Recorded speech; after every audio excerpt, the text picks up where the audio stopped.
Hello everyone, today I welcome you to the Konexio SME IPO. We are discussing today IPO of QMS Medical Allied Services. The company has been incorporated by Mahesh Makija and is engaged in the business of marketing and distribution of a wide range of medical and healthcare services. The company markets and distributes these products to various users like pharma companies, clinical, medical companies, and also an individual. QMS Medical Allied Services sells its products under the brand name of a manufacturer and also in its own brand name, that is Q Devices. The company has an online presence and it sells its product on its website qmsmass.com and qmsmeds.com.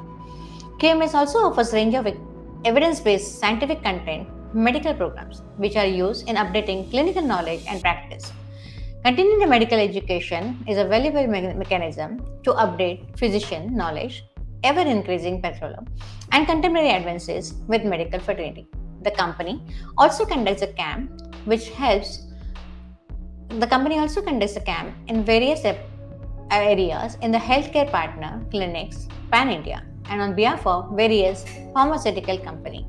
The company's clients are 3M, Tire, BPL, Choice Meds, Vogue, many things. Now let's talk about the industry. The industry was at around US $12 million in 2021. The industry is expected to reach around 50 billion by 2025. You can see a wide range of a scope for the growth. India has around 75 to 80% of its medical devices get imported from abroad and mainly from the China. And so this medical devices has a good export market in US, Germany, China and Iran. The stock is offered at a price of 121, which is EPS of 7 rupees and P multiple of 70. Now what is our view? The company's financial has been strong, good.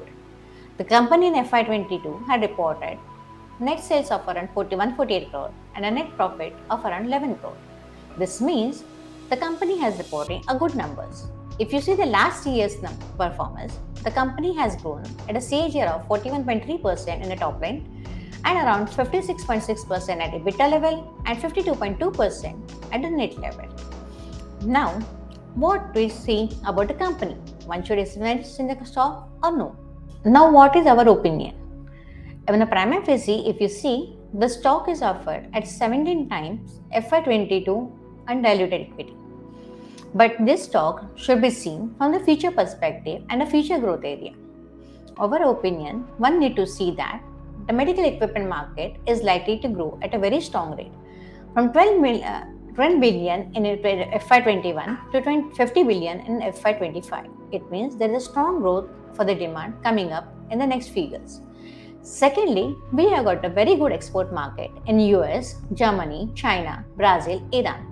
So the company has got good scope to increase its presence in the export market. Now, the third thing is that currently we are mainly dependent on the Chinese import. Now, what is happening is the government is pushing the domestic industries and has kept a lots of restriction from the import from the Chinese. This means the share of the Chinese market has been opened to the companies like QMS Medical Allied Services. And this is going to be the next growth area.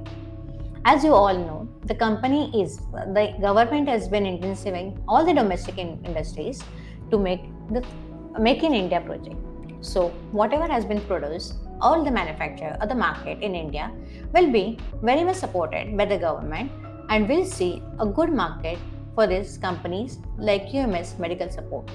If anyone wanted to look this company from this future growth area, the company can be seen as a good prospect from the investment from the long-term benefits. Now let me give you what are the issue details. The issue is opening on 27th of September and which will close on 30th of September. The total market share offered in this IPO are 47 lakhs, of which 19 lakh has been offered for sale, while the balance 28 lakh has been offered as a fresh issue. The BRLM, that is the lead manager to the issue is first overseas market company.